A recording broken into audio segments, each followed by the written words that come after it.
Hello, everyone. Welcome back to our YouTube channel. This is another episode of the Humanitarians of Africa series where we have been sharing the stories of founders all across Africa. Today, from Cameroon, I have an amazing founder, Veronica, who is here to share her story with us. Veronica, thank you so much for coming here to share your story with the world today. Thank you, Ella. It's my pleasure to be on Hexa Media Africa today. Thank you. Okay, so Veronica, who are you? What do you do? And what is your organization about? My organization is about, in my organization is an organization for women with disability that promotes rights for women and girls with disabilities. And the organization is focused on empowering women and girls with disability. It works on economic empowerment, sexual and reproductive health, prevention and response to GBV here in Cameroon. And all is focused on ensuring that the women and girls with disability have the right to access humanitarian assistance, empowerment, access to empowerment opportunities like the vocational training. They have access to sexual and reproductive education, GBV education, and health education,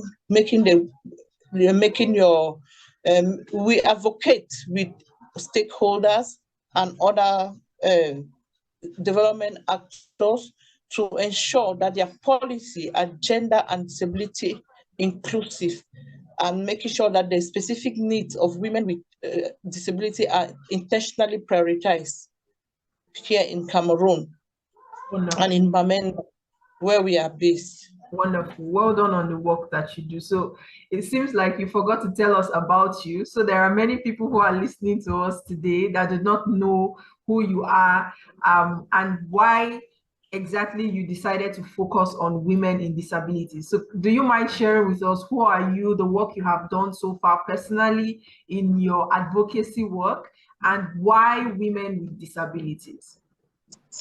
Okay. Like I said, I'm Veronica Ngumdi. I'm a woman with disability.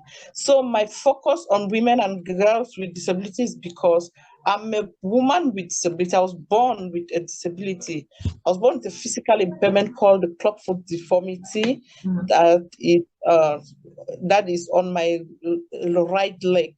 And for the fact that I grew up with difficulties, I faced stigma, discrimination. I faced a lot of challenges, and I neglect based on the fact that people take persons with disability to be at the second class level. So when you are a person with disability, they see you like you don't have a right to decision, you don't have the right even at the family level. And in the communities, due to problems of accessibility, our communities are not accessible as the Western world. So the schools are not accessible, training centers are not accessible, services are not disabilities inclusive. So as I grew up, thanks to my family, I wasn't totally neglected. They made efforts to see me through empowerment opportunities. And today I am able to be a founder of the Community Association for Vulnerable Persons. And my reason for founding the Community Association for Vulnerable Persons was to put in place a solid foundation that can be a springboard to reach out to sisters and children with disabilities that will be facing same challenges or similar challenges like me. Because I can say where I stand today and look back from where I come from, I need to give back to my community and support each other or contribute the little I can to support the others to be able to move forward too. So my disability, it's a motivating factor. My disability and the experiences I've had growing up It's a motivating factor behind my interest to be a founder today. Wonderful. I love the fact that you took your personal experience and you're helping other women like you to learn from your story and also grow, because there is ability in disability. Like I always tell people, someone is disabled in one way, they can do times 10 of what you cannot do in another way. And really, it's good that you're championing the cause in Cameroon. So in your experience so far working with women living with disabilities in Cameroon, what do you think are the major issues that are facing these women, and how is your organization solving these problems for them? Okay, the major issues these women are facing are barriers, attitudinal barriers and infrastructural barriers. And these barriers block them from accessing life-changing opportunities and life-changing opportunities. That is empowerment opportunities to gain skills, to become financially independent. They face barriers that limit them from becoming powerful enough to have autonomy, bodily autonomy, and which expose them to the gender-based violence and the abuse of their sexual and reproductive health rights. They have difficulties to access education, formal education or vocational training education that they can gain skills. They have barriers to building, to putting in place sustainable businesses that can give them financial independence. They also have barriers to accessible information and communication services that can make them be able to be informed and take informed decisions about their lives and their day-to-day lives in community life. So at the Community Association for Vulnerable Persons, we have put in place we have put in place projects and actions that can build economic empowerment skills for women and girls with disabilities through local through local skill, by building their local skills for small income generating activity. Like we train them on detergent production, traditional embroidery, beat arts. We have partners and collaborators. We advocate and do placement for them in vocational training centers where they can learn hairdressing, seamstressing, and others.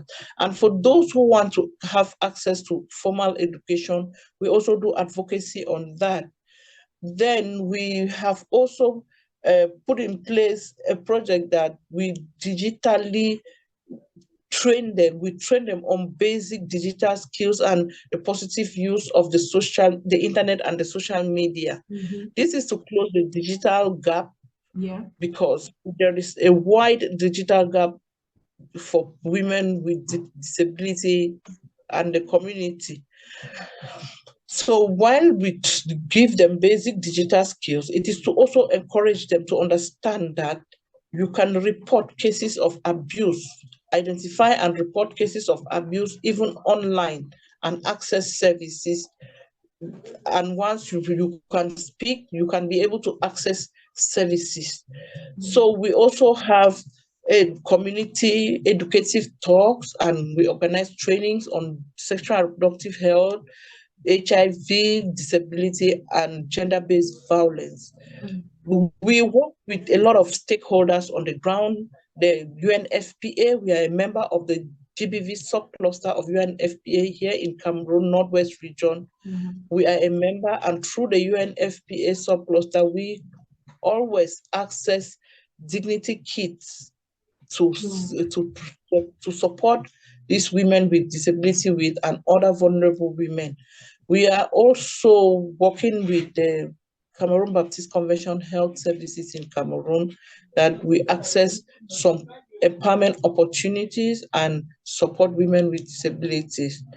There are other stakeholders in town that are civil society organizations that are having a better capacity, very improved capacity, and have a long term of track record in interventions, and we work with them from time to time to advocate for inclusive projects that they put in place.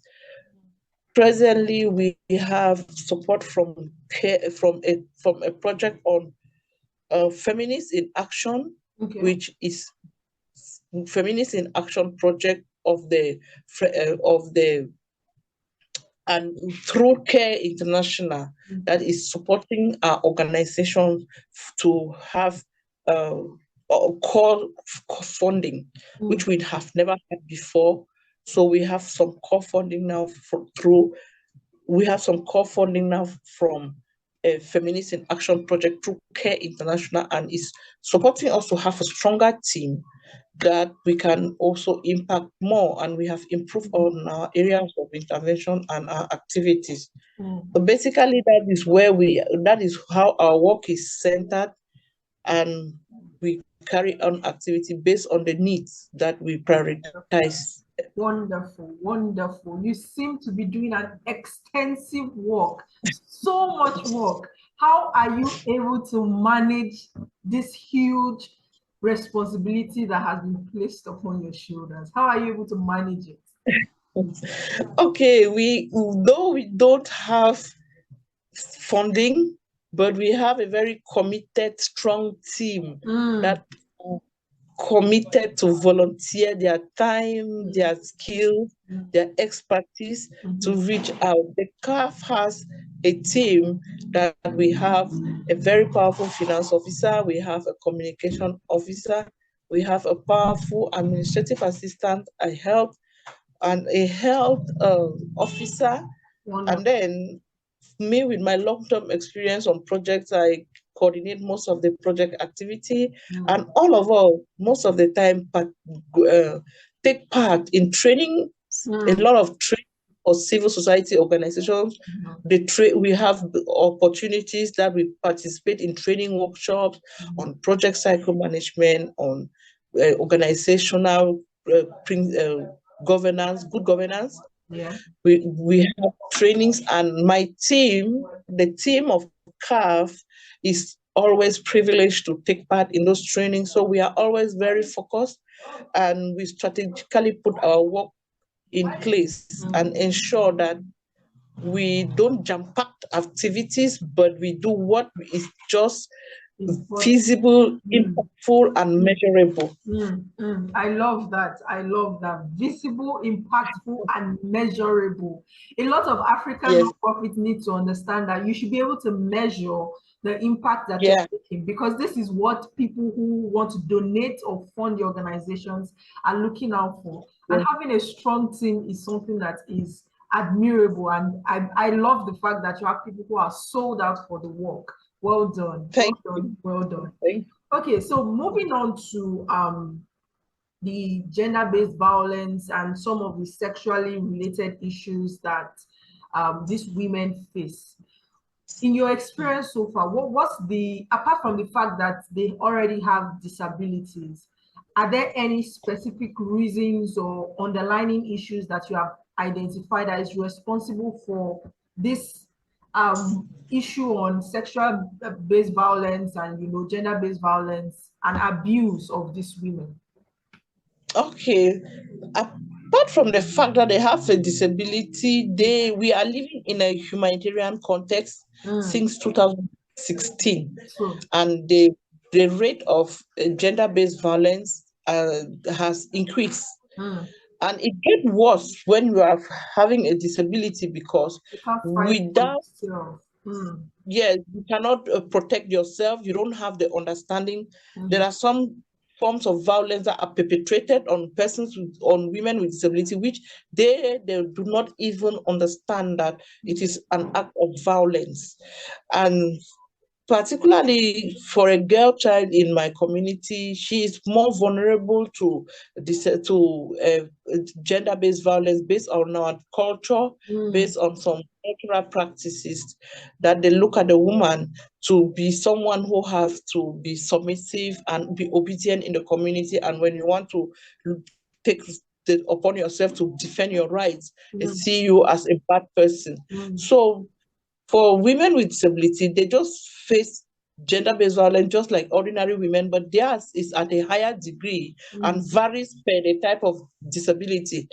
Because if you look at a woman with a mental impairment who has difficulties in understanding actions and the environment, who do not coordinate their senses well, they are very, very vulnerable and have a higher degree of rape and sexual abuse, because they don't understand when men come to rape them or do not or sexually abuse them. But for someone with physical impairment, some to an extent you can be able to defend yourself, because you can talk, you can refuse, you can defend yourself maybe by screaming or being able to defend yourself with something. But for those with mental impairment, the rate of violence is always higher, even when they want to face physical violence or battery or neglect. They will always, those with mental impairment and those who are deaf will face a higher degree.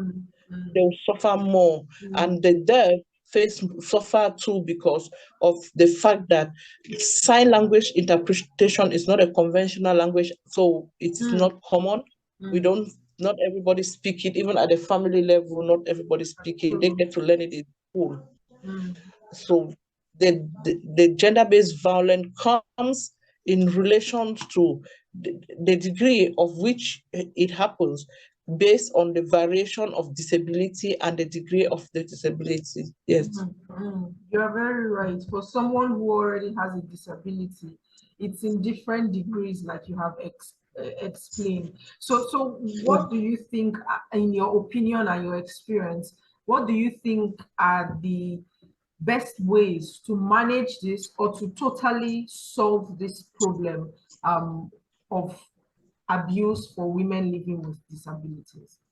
Okay, it is to advocate with community leaders to take upon themselves the responsibility to protect persons with disability, to protect women with disability, to promote their rights, because community leaders sometimes stigmatize persons with disability, and specifically women with disability. Some think that because you have a disability, you cannot be married, or a man will not fall in love with you. So if you are raped, if they are doing you a favor, maybe to give you a chance to be able to have a child one day. So we should educate. We need to do continuous advocacy and bring in community leaders, family members, to be able to protect these persons with disability and allow them have decisions over their body and allow them have decisions over their life. We should look for means to empower persons with disability to be able to have the confidence to take decisions for themselves, to have body autonomy, and to be financially independent. Because sometimes this violence is also perpetrated from the family. They will see a woman with disability and they'll say, wow, she's maybe going to die without a child in the future. So we could look for a way that a man can get her pregnant and she'll get, without even seeking her consent. And that has happened severally, which is not friendly, which is an abuse, and the family will not see it as an abuse, but they'll see it like a means to cause that woman with disability have a child in future. That's very, very bad thing to do, ignoring the individual because you think they are limited with options. That's very sad. Ellie, so that's okay, you are saying something? Yeah, I said that's why advocacy is a continuous thing, with actions and educative talks, with IECs, media sensitization in every form, so that they continue to be informed that what they are doing is not correct and continue to protect persons with disabilities. You're right. So you were mentioning earlier about rights of people or women living with disabilities.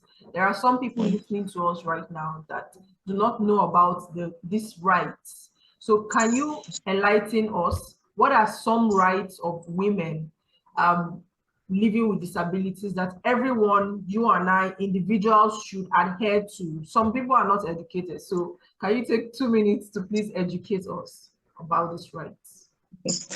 Oh, thank you. Well, first of all, I'll start by saying that human rights are disability rights because a person with a disability is a human. Yes.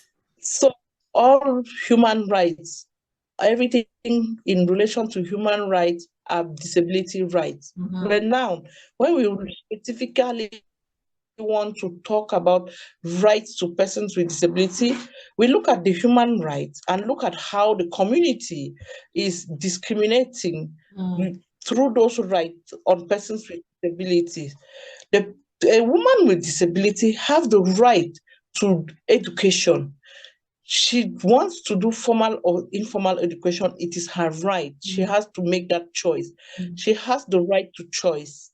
She has the right to protection. She has the right to sexual and reproductive health education services. And based on that, she has the right to make a choice of a spouse. She has the right to child spacing because she can marry a man, but the man now will not allow her take decisions on or be with him in the decision making on how to space their children and number of children they want to give birth to. Say women with disabilities have the right to take decisions over themselves. They have the right to empowerment, to gain skills, and to be financially independent. They have the right into decision-making circles and they have right to contribute for the growth of the communities, and they have the right to contribute for developmental decisions. They have the right to be involved from the initial stage of project identification all through and participate all through the project cycle till the monitoring and evaluation. They have the right to speak out. They have the right to be heard. They have the right to be protected. They have the right to civil status documents that are protecting their citizenship. You should not see a child with mental impairment because that child is having a mental impairment and is of age to have a national identity card in Cameroon, and you think that because he is a person with disability should not have a birth certificate, should not have a civil status document. Yes, so basically human rights are disability rights, but now looking at the disability specific issues, they should be very keen and be very specific on how they want to go about it on persons with disabilities. Wonderful. So people, you have heard it. Human rights equals disability rights. People living with disabilities have the same rights like you and I, and disability is not an exception or a limitation to accessing these rights. It shouldn't be that way, even though our societies have made it that way. But you can be the change. You can be the person to educate someone else and also act it out. So action is also very important. Thank you so much. So but I think 2 more questions before I let you go.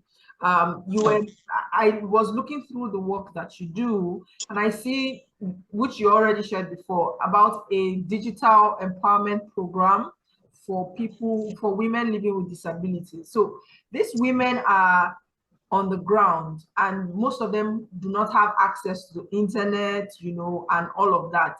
Also, there might be the issue of language. Internet everywhere is English, and these people will not be able to speak the language. So how have you been able to implement this program, training women living with disabilities on the ground to acquire digital skills? Okay, thank you very much. Yes, I will not I will not tell you that I train every woman with disability. Sure. Most women with disability that have not been to school cannot benefit from such trainings because they need to read, they need to know how to use the keyboard of their digital tools. Correct. So what I do is, the women with disability who have at least had an extent of education and are looking for opportunities, employment opportunities, or self-training opportunities to benefit from online, like YouTube channels that can train them on their trade that they are practicing. They are mostly the ones that I train to make them understand, because some of them have Android phones, some do not have, but some have and do not understand that on YouTube you can learn skills like beats ads are on, somebody has done trainings videos and placed on YouTube. You can also sell your products online. You can connect to other persons with disability around globally online, and to people that can promote your businesses. So most of the time in the city, I work with such women who are able to read, who are able to write, who have had an extent of a degree of education or a certain level of education that can really make use of this digital training. So it is not every woman with disability that I train. So when I want to train people, I don't always emphasize that I must train every woman, but I identify you, do a need assessment, and prioritize what kind of training you need based on your community and your level of understanding. So for this digital training, I am very passionate about it because it helps women with disability to close the digital gap, to be able to partner with other organizations and be research assistants and be research assistants. They are able to also participate to promote inclusive research in my community for women with disability. And we are able to close unemployment gaps too, encourage them to be self-employed and build their skills. Because when you look for jobs, they'll see you coming, they'll say you have a disability, there is no means to include you in their work system. It's difficult to function with you. So I make them to understand that if you have digital skills, you can be able to be self-employed. Be self-employed and really excel in it. It will save you the problems of being stigmatized at workplace or being neglected at the workplace, or being just an organization for pity. Not so. Being digitally empowered, it builds your skills and gives you a lot of confidence to be able to stand tall and present yourself.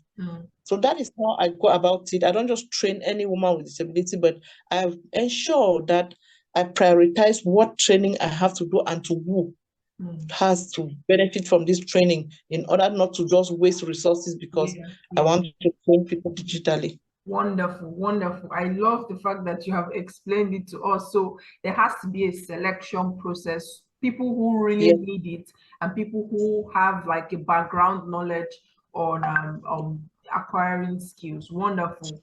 So finally, before I let you go, finally, are there any projects or any activities or programs that you need the support of the public on? Please, it's time to make a request to the general. Yes, I really wish that as they have listened to my projects and my vision today, they should look at the ways that we can economically empower more women with disability by supporting them. We mostly don't give in cash support, but we ensure that we buy tools for them to put in place businesses. We can buy sewing machines, we can buy other articles that can support their businesses. For these women that train digitally, we can buy, for some of them, they always express the need of a computer, they express the need of better quality phones, improved quality phone. So people can support women with disability on that. And again, they can also support women and girls with disability on menstrual hygiene kits, which is really difficult for them to afford. And Yes, but particularly the economic empowerment project is what is really our need, and we really like to have support on that and support more women with disability. Based on the humanitarian crisis, we have lost a lot of capital. They have lost their capitals and are barely surviving. So if there are ways that we can present a project that can support them, and education. I'm living. Sorry, I was even that was keeping my mind. Education for children and women and girls with disability is very pertinent. You see, there are specialized schools for the deaf. There are specialized schools for children with mental impairment, but they don't have the means to afford this education. They don't have the means. So it is very important that people can take upon themselves to support, even just if somebody can support just one child, it will be very good. And we don't want to support a whole village, but if you impact one, it is very, very appreciated. Wonderful. Thank you so much. Thank you. So guys, you have heard it.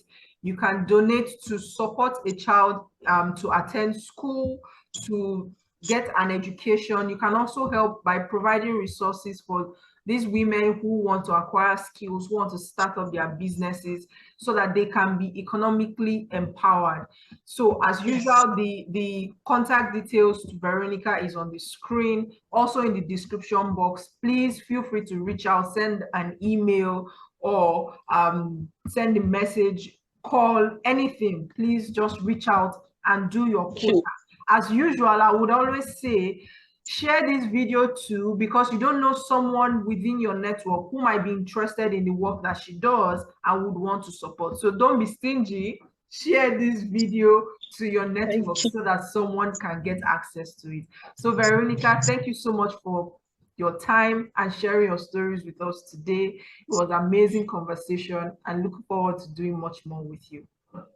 Thank you, Ella, and thank you for the HEXA team. Thank you very much. Thank you.